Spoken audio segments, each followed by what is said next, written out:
Well, howdy everybody out there in YouTube land. This is amateur artist Mark D. Chandler once again from Man Land. Today we got ourselves a wonderful cast iron find. Now I know it's made in China. Let me get it out of the way, because it came from the Dollar General store for 10 bucks. It's a 9.5 inch skillet, and I saw this at Dollar General and I said, I've got to get it. I've got to try it out. As a cast iron connoisseur, you know you owe it to yourselves to try new products, especially when it's affordable. And like I say, I don't monetize my channel here, so this is definitely an out-of-pocket experience. 10 bucks. That hurts. This right here is a nice find right here. It has a very good looking, apparently a good seating on it. Like I say, it's made in China, but look at that handle before I take this paper off. When I saw this thing sitting on the shelf from afar, I thought it was actually maybe like a plastic type of handle and some type of steel.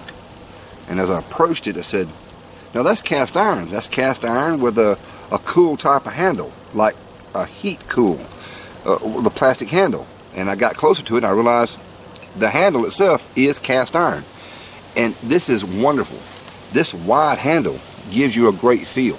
Now I don't know about the weight. It's a little heavy, but it handles greatly. Has this little built-in recessed thumb rest right here, and which it doesn't quite fit my hand perfectly.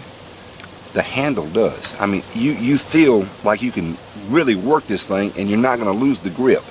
You're not accidentally tilt it or anything. It's a wide handle, unlike Lodge, Wagner, and a lot of other type of cast irons. And there are some made in China cast iron I've seen there. I think it was at Fred's Dollar Store. Can't remember the name brand, but it was a very, very skinny handle. And when you hold it, it felt like it was just going to wobble in your hand. This doesn't do it.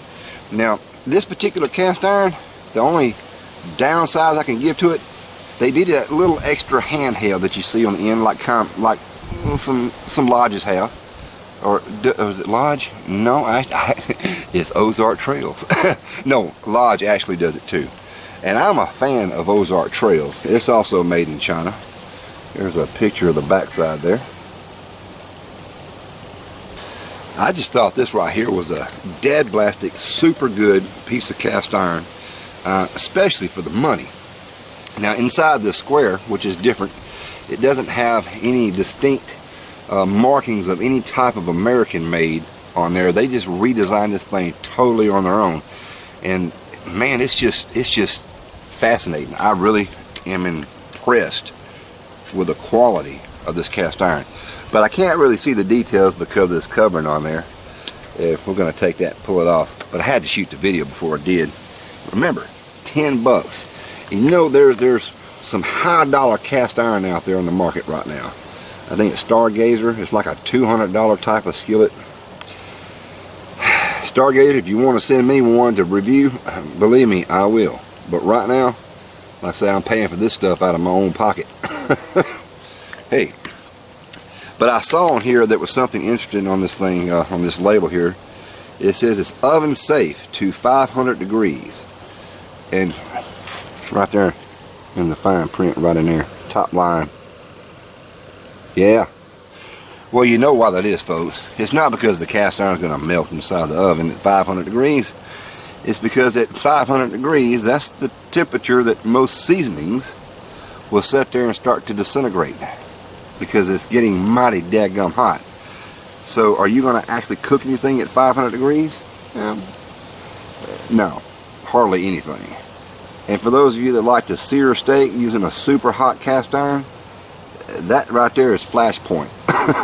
Even for a steak. Alright, we're fitting to de-skin this puppy right here and take a look at the actual quality. Alright, I'm going to pull it right here on the back side. Got a piece of tape holding it in. This little tab that could come off and put back on there, but we're not really going to save this. There it is. All nice and de-skinned. Man, it's got a little powdery type of sheen on there. I think that's dust. Well, actually, It appears to be some of the seasonings. But check out that surface right there. Now that has a little bit of a texture to it, but it's actually kind of smooth compared to most modern cast irons I've seen thus far. This is not a really rough, deep pitted feel here. It's very kind of smoothish. Like, it's not going to take long for this thing right here to get to actual performance. Wow. Backside shows, and you see all those lines in there? Is that, I don't know if that's oil. That's off my fingers. Yeah, it appears to be.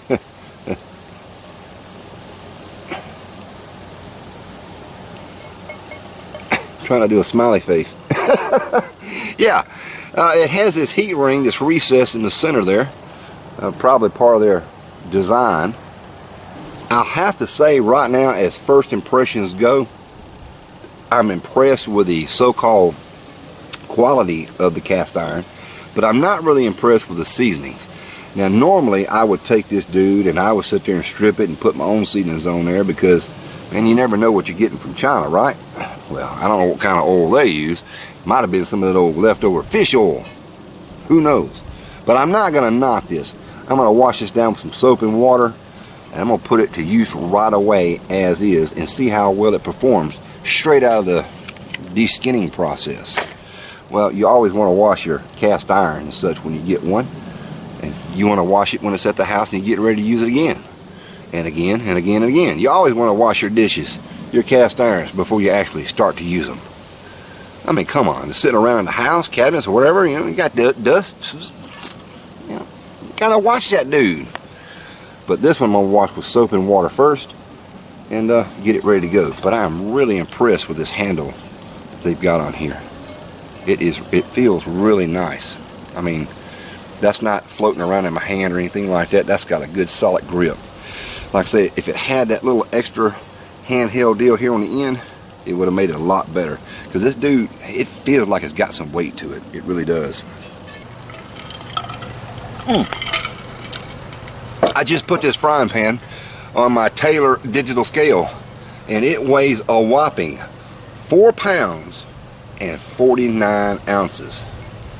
That's a hefty little skillet to be a 9.5 incher. I think most of the extra weight is in the handle. Wow, it's got good millings in there. I like that. I mean, it's really a professional deal. And you see this ledge right here? Most of the older style cast iron, you know, it's more flush here on the end. This has a more prominent ridge, like I say, the recessed fire ring. And it's amazing. There's nothing on the bottom that would indicate what this cast iron is. It's just on the package. And I think they changed the law for a reason.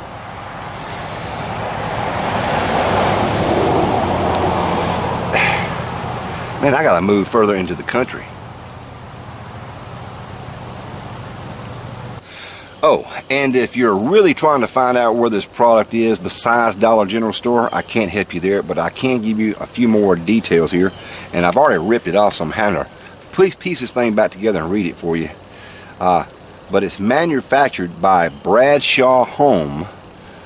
That's located in Rancho Cucamonga, California. Zip code is 91730. Of course, it is made in China, and it has a hashtag, which I believe this is the item number of 84993. So until next time, this is amateur artist Mark D. Chandler once again from Manland, wishing you and y'all a very happy YouTube experience out there. And remember this: don't sit there and knock those China products, because, well, we're Americans and, you know, we want things made in the USA. But China, 10 bucks versus, say, Stargazer, 200 bucks. And I'm an American. I work for a living. 10 bucks. Gotta.